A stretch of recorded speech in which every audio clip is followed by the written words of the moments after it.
Welcome to Nanak classes. दोस्तों, Nanak classes के YouTube channel पे आपका स्वागत है। आज है 8 जून और 8 जून 2023 के जितने भी most important Rajasthan current affairs के क्वेश्चन बनते हैं, आज हम उनका डिस्कस करेंगे। पूरा वीडियो ध्यान से देखना और लास्ट में मैं आपसे क्वेश्चन पूछूंगा जिनके जवाब आपको कमेंट बॉक्स में देने हैं। आज हम चर्चा करेंगे, हमारे वन व पर्यावरण मंत्री हेमाराम चौधरी ने राजस्थान की वन नीति 2023 जारी की है। राजस्थान युवा कृषक कौशल व क्षमता संवर्धन मिशन के अंदर राशि बढ़ाई गई है और सावित्री बाई फुले की पंच धातु से निर्मित प्रतिमा का अनावरण मुख्यमंत्री ने किया है। कहाँ पे किया है, इन सब की चर्चा हम इस वीडियो के माध्यम से करेंगे। डेली 8 बजे संडे के दिन वीकली और मंथली क्लास मिलती है और आपके लिए नई मुहिम शुरू की जा चुकी है कि आपको मंथली क्लास के साथ 3 मंथ के साथ साथ हर महीने के अंदर खेल परिदृश्य पुरस्कार वगैरह क्या मिलेगा। जैसे कल मई महीने के जो खेल परिदृश्य है उसका वीडियो मिल चुका है। तो मेरे साथ चलिए, निरंतर अध्ययन कीजिए और अपनी एग्जाम जो भी जिस भी विभाग की आप तैयारी कर रहे हो उसमें सफल रहिए। स्टार्ट करें। सबसे पहले कल के क्वेश्चनों को रिवाइज करते हैं। कल हमने पढ़े नेशनल इंस्टीट्यूशनल रैंकिंग फ्रेमवर्क 2023 में टॉप 100 उच्च शिक्षण संस्थानों में राजस्थान के 4 शामिल है।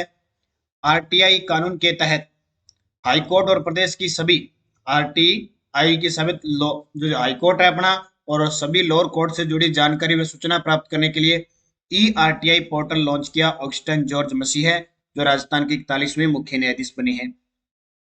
इंचियोन में एशियाई अंडर 20 एथलेटिक चैंपियनशिप में प्रदेश के सिद्धार्थ चौधरी ने कौन सा पदक जीता, तो स्वर्ण पदक जीता। किसमें, शॉटपुट में।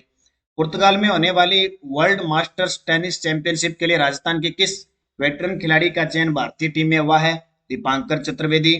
और बजट 2023-24 में APJ Abdul Kalam institute of biotechnology और राजीव गांधी एविएशन यूनिवर्सिटी किस जिले में स्थापित होगी, जयपुर के अंदर। इनकी चर्चा हमने कल की थी। इसकी पीडीएफ आपको Telegram Nanak classes Shiv sir नाम से टेलीग्राम है उस पे मिल गई। अब स्टार्ट करते हैं आज के क्वेश्चन। सभी विद्यार्थियों को पुनः मेरी तरफ से गुड मॉर्निंग और एक बार वीडियो को लाइक शेयर कर दें।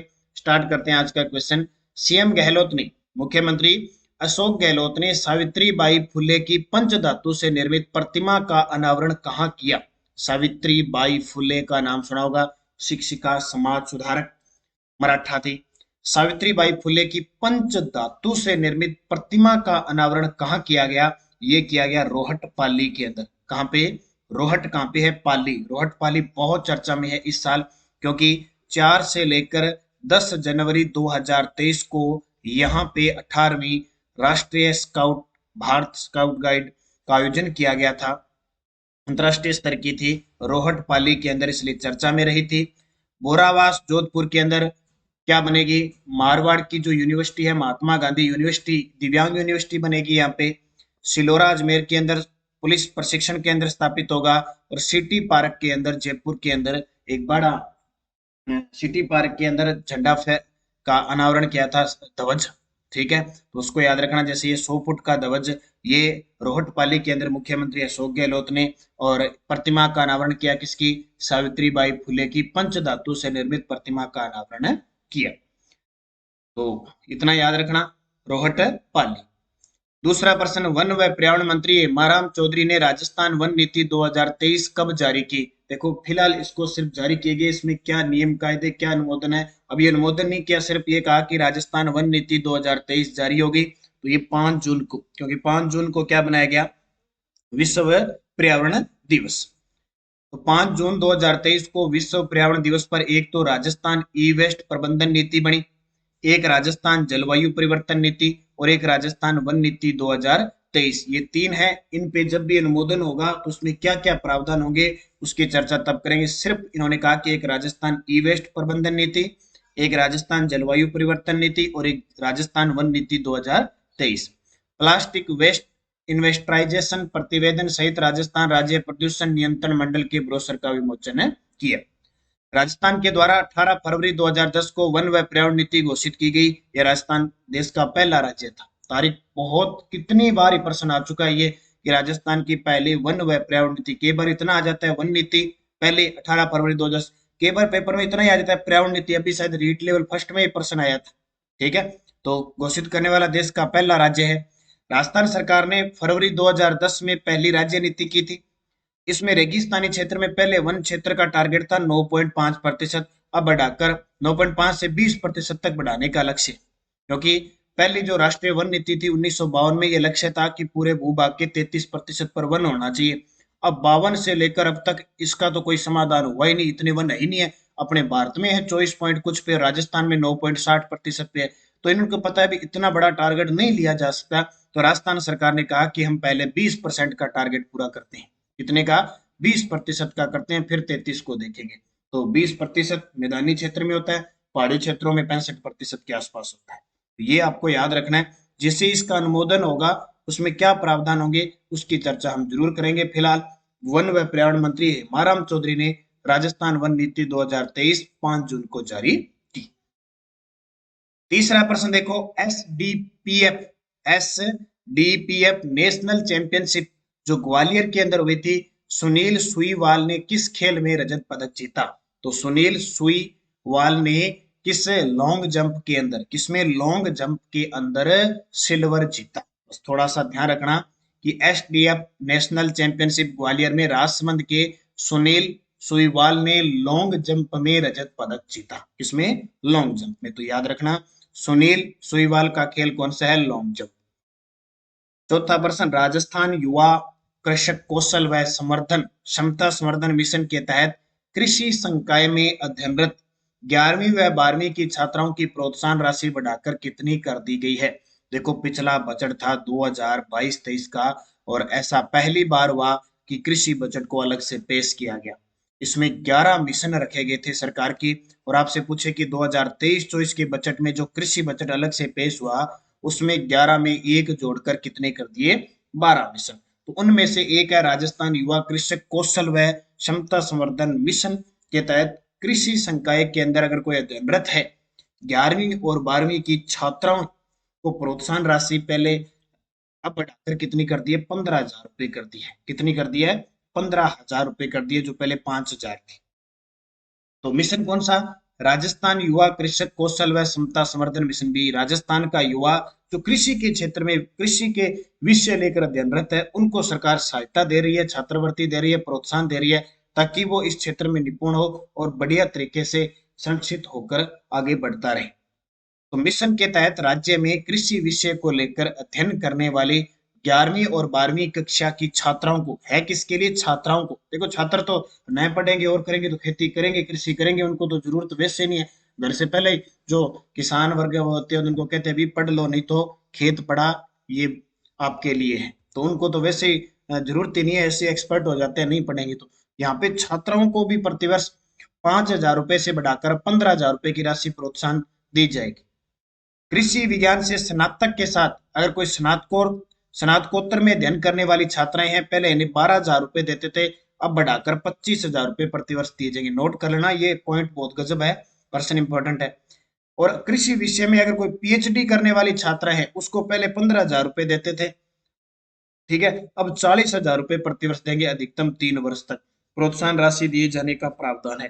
तो 11वीं 12वीं में 5,000 से बढ़ाकर 15,000 कर दी, और अगर स्नातक के साथ स्नातकोत्तर करता है तो 12,000 से बढ़ाकर 25,000 कर दी। अगर आप कृषि विषय के अंदर पीएचडी करते हो तो अधिकतम 3 साल तक आपको, पहले 15,000 रुपए थे अब बढ़ाकर 40,000 रुपए कर दिए। तो इसको भी अच्छे तरीके से याद रखना। और जो विद्यार्थी इस संकाय से जुड़ा हुआ है उसको लाभ लेना चाहिए। आपके भाई बहन कोई भी है जुड़ा हुआ है तो उसको ये लाभ जरूर दिलाना है।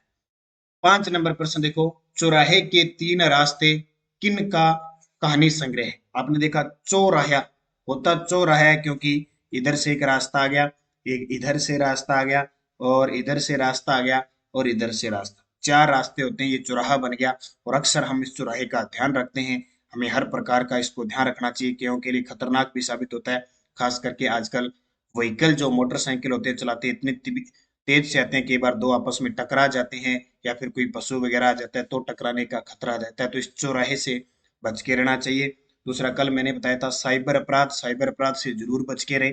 आजकल आईडी वगैरह या तो कोई फेक बना लेता है, या फिर किसी आईडी, जैसे कल इंस्टाग्राम की मेरी आईडी थी, मेरे नाम से सेम सारा कुछ करके, और हर एक मेरे साथ जो भी मित्र जुड़े हुए थे उनको बार बार मैसेज की मुझे 5,000 रुपए चाहिए, 10,000 रुपए चाहिए, 20,000 रुपए, 25,000। अब कभी भी चाहे मेरा हो चाहे किसी का हो, अगर कोई बंदा ऐसे कहे कि मुझे पैसे की जरूरत है, इतने भेज दो, इमरजेंसी है, तो उसको तुरंत ब्लॉक कर दो, उसको रिपोर्ट कर दिया करो ताकि उसकी फेक आईडी ब्लॉक हो जाए। दूसरी बात, ये ध्यान रखना है हमेशा ऐसी रिपोर्ट आ जाए। और कई आजकल तो ज्यादा गुमराह करते हैं कि एक मरीज को दिखा देते हैं, बोले इसको सहायता की जरूरत है, इसका ऑपरेशन होगा और होगा। तो राजस्थान में तो कह देना अभी हमारी राजस्थान सरकार मुख्यमंत्री चिरंजीवी योजना के तहत 25 लाख रुपए देती है। जरूरत ही नहीं है कहीं सहायता मांगने, 25 लाख रुपए। ठीक है, तो ऐसे लोग जो गुमराह करते हैं, फेक होते हैं, उनको पहले रिपोर्ट किया करो, सीधा ब्लॉक मत किया करो ताकि उसकी फेक आईडी ब्लॉक हो जाए। तो ये ध्यान रखा करो। तो अपने नाम से, जैसे अब यूट्यूब पे, टेलीग्राम पे अब मेरे नाम से बहुत सारी चीजें आती है, तो कंफर्म करके कोई चीज फिर ही काम करना है। तो चौराहे के तीन रास्ते किन का कहानी संग्रह है? विनोद सोमानी। क्या नाम है? विनोद सोमानी। अजमेर जिला कलेक्टर डॉक्टर भारती दीक्षित ने हिंदी व राजस्थानी भाषा के नामचीन व्यवहार साहित्यकार डॉक्टर विनोद सोमानी हंस के नव प्रकाशित कहानी संग्रह चौराहे के तीन रास्ते का विमोचन किया। तो पुस्तक से संबंधित फर्स्ट ग्रेड के अंदर तो स्पेशल पुस्तक है, तो हो सकता है राजस्थान की किसी पुस्तक को पूछा जा सके। तो अजमेर की जिला कलेक्टर है डॉक्टर भारती दीक्षित, उन्होंने हिंदी और राजस्थानी भाषा के साहित्यकार है डॉक्टर विनोद सोमानी, उनकी अभी कहानी संग्रह लॉन्च हुआ है, चौराहे के तीन रास्ते, विमोचन किया गया। इसके अलावा आपको याद रखना है, धर्मचंद जैन जी ने भारत में राज्यों की राजनीति हाल ही में कलराज मिश्र को पुस्तक भेंट की है, तो चर्चा में है। और आशी गालरिया और अस्मी डाकर ने द साइबेरियन स्ट्रे पुस्तक के कुछ पन्ने हैं वो राज्यपाल कलराज मिश्र को विमोचित होने के लिए दिए हैं। तो ये तीनों चीजें याद रखना, भारत में राज्यों की राजनीति Dharmchand Jain, the Siberian stray पुस्तक आशी गालरिया व अस्मी डाकर, और एक है चौराहे की तीन रास्ते, ये किसकी है? विनोद सोमानी की। तो तीनों चीजें आपके लिए इंपॉर्टेंट है। छठा प्रश्न देखो, प्रदेश के राजकीय विद्यालयों में विद्यार्थियों में वित्तीय साक्षरता को प्रोत्साहित करने के लिए किसके साथ प्रश्नोत्तरी प्रतियोगिता का आयोजन किया जा रहा है? प्रदेश के राजकीय विद्यालयों के जो विद्यार्थी हैं उनमें वित्तीय साक्षरता को प्रोत्साहित करने के लिए किसके साथ? आरबीआई।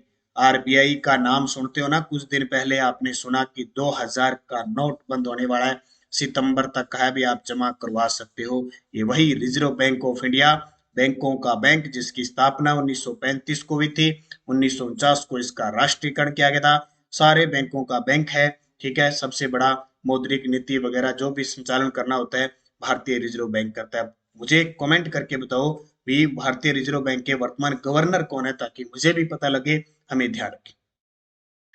प्रदेश के स्कूली विद्यार्थियों में वित्तीय साक्षरता को प्रोत्साहित करने के लिए भारतीय रिजर्व बैंक द्वारा राजस्थान के सभी जिलों के राजकीय विद्यालयों में प्रश्नोत्तरी प्रतियोगिता का आयोजन किया जा रहा है। बस इतना याद रखना, क्योंकि किसी के साथ मिलकर राजस्थान सरकार या कोई भी काम किया जाता है, क्वेश्चन आता ही आता है। जैसे अभी फ्रांस के सहयोग से वन रोपण का काम किया जाएगा 13 जिलों के अंदर, वो वन जैव विविधता परियोजना वाली है, वो याद रखना। पर्यावरण के क्षेत्र में भी हाल ही में डेनमार्क से समझौता किया है, पर्यावरण प्लस शहरों में जल स्वच्छता के लिए, जल निकाय के लिए डेनमार्क से समझौता किया। तो ये चीजें आपको याद रखनी है, क्योंकि समझौते वाला एक आधा परसेंट टपकता ही है। जैसे कल परसों एक आया था ना पीटीआई के अंदर, यूआरओ में, पता नहीं पीटीआई में, कि हॉकी वाली जादूगर, उन्होंने हॉकी वाली किसान, ठीक है, हॉकी वाली सरपंच आया था, किसके सहयोग से? नाबार्ड के सहयोग से। तो ये समझौते वगैरह ना, इनको एक दिन इकट्ठा लेके सारे पढ़ेंगे तो आते हैं पेपर में। एक प्रश्न और देखो, बहुत इंपॉर्टेंट है आपके लिए। अरावली वन रोपण परियोजना प्रारंभ की गई थी। ओल्ड क्वेश्चन है लेकिन गजब का प्रश्न है, अभी पर्यावरण के क्षेत्र में काम कर रहे हैं तो यहाँ से प्रश्न पूछा जा सकता है। अरावली वन रोपण परियोजना प्रारंभ की गई 1992-93 में। अरावली वृक्षारोपण परियोजना 1 अप्रैल 1992 से शुरू की गई। यह परियोजना अरावली पर्वत श्रृंखला में वनों के पुनर्वास पर आधारित है, क्योंकि अरावली देखो हम पहले पढ़ते थे ना, वलित है, अब अवशिष्ट होती जा रही है, कटी फटी कट रही है लगातार, क्योंकि मरुस्थल भी है वो पूर्व की तरफ बढ़ रहा है, क्योंकि खनन के कारण है, वनों का भी ह्रास हो रहा है। तो पहले ये योजना चली थी उस समय 1 अप्रैल 1992 से। जापान के ओवरसीज इकोनॉमिक कोऑपरेशन फंड, यानी जिसको हम कहते हैं OECF, ज्यादातर इसका शॉर्टकट में नाम आता है OECF, ये नाम आता है, जापान की सहयोग से शुरू की गई है। इस परियोजना में राजस्थान के 10 जिले, ये नोट करना, यहाँ से प्रश्न आता है कि निम्न में से कौन सा जिला शामिल नहीं है। और अभी पता नहीं वीडियो मेंस इसमें एग्जाम में आया था। अलवर शामिल है, जयपुर शामिल है, सीकर शामिल है, नागौर शामिल है, पाली शामिल है, झुंझुनू शामिल है, उदयपुर शामिल है, चित्तौड़गढ़, बांसवाड़ा, सिरोही में पर्वतीय वनों के पुनर्वास का कार्य किया गया। अब ऐसा प्रश्न आ जाए निम्न में से कौन सा जिला शामिल है, ये देखो अरावली में कोई माड़ा थोड़ा बहुत ही भाग है, अरावली में भाग नहीं है इसका, मरुस्थल में गिना जाता है इसको, फिर भी ये अरावली वृक्षारोपण में शामिल है। और हम क्या करते हैं, ऐसा प्रश्न आ गया कि कौन सा शामिल नहीं है, मान लो ऑप्शन आ गया, जैसे वीडियो मेंस में ऑप्शन आया था अलवर, जयपुर, नागौर, और एक आया था अजमेर, ऐसे ऑप्शन आ गया। हमने सोचा यार कहाँ नागौर हो सकता है अरावली में, और इसका उत्तर हमने नागौर कर दिया, जबकि नागौर शामिल है, इसलिए मैंने इस क्वेश्चन को दिया है।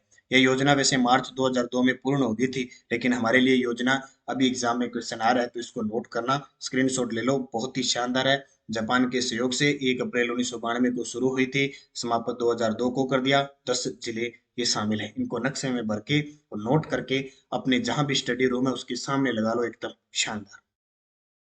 पीडीएफ आपको टेलीग्राम पे मिल रही है नानक क्लासेस यूजर नाम से, और क्विज वगैरह मिल रही है, तो ज्वाइन कर लेना टेलीग्राम ताकि, और फिर आप फेसबुक पेज भी ज्वाइन कर सकते हो नानक क्लासेस यूजर नाम से, ताकि इसमें कोई भी सूचना भी आपको यहाँ भी मिलती रहे। पिछले वीडियो का क्वेश्चन था, वन व पर्यावरण मंत्री हेमाराम चौधरी द्वारा इंटीग्रेटेड रिसर्च रिकवरी पार्क का शिलान्यास कहाँ किया गया? तो आपका सही जवाब था थोलाई गांव है, जयपुर के अंदर। अब आपके लिए क्वेश्चन जिसका जवाब आपको कमेंट बॉक्स में देना है, राजीव गांधी एविएशन यूनिवर्सिटी किस जिले में स्थापित होगी? कोटा, जयपुर, जोधपुर, बीकानेर, सही जवाब देना है। और यस्टरडे डोज क्या थी? विराट में प्रथम उत्खनन किसके नेतृत्व में हुआ? दयाराम बहादुर सानी, 1936-37 की बात है। और राजस्थान ने पूछे बौद्ध धर्म और मौर्य वंश के जो जानकारी है कहाँ से मिलती है? विराट से। अशोक का बाबरू शिलालेख कहाँ से प्राप्त हुआ? विराट से। 1837 में कैप्टन बट ने इसको खोजा था। इसकी जो लिपि थी वो ब्राह्मी लिपि थी। आर्य सभ्यता किस नदी के किनारे है? बेड़च नदी के किनारे है। 1953 में अक्षय कीर्ति व्यास ने खोज की थी। और मछली पकड़ने के कांटे गणेश्वर, सिक्कर में कांतली नदी के किनारे 1972 में आर.सी. अग्रवाल ने खोज की थी। और कालीबंगा सभ्यता का उत्खनन किसके निर्देशन में हुआ? बीबी लाल व बी.के. थापर और एम.डी. खरे के नेतृत्व में। जबकि जो खोज हुई थी अमलानंद घोष ने 1952 में की थी। पांचों के जवाब आपने बहुत शानदार दिए। शाम 9 बजे की क्लास में ये सारी चीजें मैं आपको देता हूं, तो वैसे भी आपको दिक्कत होनी नहीं चाहिए। अब आपके लिए क्वेश्चन, जो रात 9 बजे मैंने क्लास लगाई थी गुर्जर प्रतिहार वंश और चौहानों की, उसमें से 5 प्रश्न है। मंडोर के गुर्जर प्रतिहार वंश का मूल पुरुष कौन था? मोणोत नैन्सी ने गुर्जर प्रतिहार वंश की कितनी शाखाएं बताई है? आला और उद्दल का संबंध किस युद्ध से है? अजय राज ने अजमेर शहर कब बसाया? और किस चौहान शासक ने पुष्कर में वराह मंदिर का निर्माण करवाया? पांचों के जवाब कमेंट में देना, क्योंकि रोज हमारी नानक क्लासेज ऐप में राजस्थान सामान्य अध्ययन नाम से टेस्ट सीरीज है, उसमें रोज शाम को 5 से 6 बजे के बीच आपको टेस्ट मिलता है। 9 बजे मैं आपको यूट्यूब पे व्याख्या देता हूँ। ये सीरीज 200 रुपए की है। 31 दिसंबर 2023 इसकी वैलिडिटी है। भूगोल, इतिहास, कला, संस्कृति, यानी रोज बदल बदल के टॉपिक वाइज इसमें टेस्ट मिल रहे हैं, तो इसको ज्वाइन कर लेना, अच्छे तरीके से पढ़ लेना। करंट जीके आपका गलत नहीं होगा, राजस्थान जीके। बाकी तो देखो कांस्टेबल की टेस्ट सीरीज चल रही है, राजस्थान पुलिस एसआई की टेस्ट सीरीज चल रही है। इसके अलावा 3rd grade REET level 1 mains exam की टेस्ट सीरीज, आज टेस्ट है इसका पहला। और प्री पात्रता के लिए भी टेस्ट सीरीज चल रही है हमारी। PTE 3rd grade first paper second paper की चल रही है, फर्स्ट ग्रेड सेकंड ग्रेड। इसके अलावा करंट अफेयर्स की डेली टेस्ट मिलता है आपको, वीकली टेस्ट मिलता है, मंथली मिलता है, और मंथली पीडीएफ आपको मिलती है। बस आप निरंतर अध्ययन करें, पढ़ें अच्छे तरीके से, सफल आप जरूर होंगे। ये निश्चय कर लें, दृढ़ संकल्प लेंगे कि हमारी अगर मेहनत सच्ची है तो हम सफल जरूर होंगे। बस टाइम लग सकता है, लेकिन निरंतर चलोगे तो एक दिन लक्ष्य की तरफ जरूर पहुंचोगे। ठीक है, इसी टारगेट के साथ लगातार बने रहो। धन्यवाद। जय हिंद, जय भारत, जय राजस्थान।